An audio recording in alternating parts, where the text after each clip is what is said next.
চলো আজকে তোমাদের একটা নতুন জায়গায় সন্ধান দেব। এই ভিডিওটা তাদের জন্য যারা কে পপ বা কে ড্রামার বিশাল বড় ফ্যান বা প্রথমবার কোনো কোরিয়ান ফুড ট্রাই করতে চাও, তো অবশ্যই এখানে চলে এসো।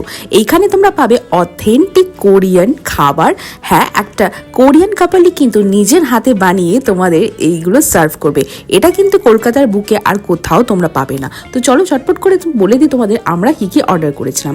আমরা অর্ডার করেছিলাম গিমবাপ, বিবিমবাপ, কিমচি রাইস আর ভ্যানিলা লাটে। সবকটা দাম তোমরা স্ক্রিনে দেখতেই পাচ্ছ। সব খাবার দাবারে ছিল দুর্দান্ত। আর তোমাদের যদি বুঝতে অসুবিধা হয় কোনো কিছু, ওনারা কিন্তু ওনাদের মেনুতে সবকটা ডিশে ছবি সহ ইনগ্রিডিয়েন্টস ডিটেলস দেওয়া আছে, তাই বুঝতে কোনো অসুবিধা হবে না। তো চলো এবার তোমাদের বলে দিই রেস্টুরেন্টটা কোথায় আছে। রেস্টুরেন্টটার নাম হলো সোল রেস্টুরেন্ট, আর এটা আছে অজয়নগর সার্ভে পার্কে। তো দেরি না করে চটপট করে তোমরা ওখানে চলে যাও, আর অবশ্যই আমাকে কমেন্টে জানিও তোমাদের কিরকম লাগলো। তো চলো দেখা হচ্ছে নেক্সট ভিডিওতে। বাই।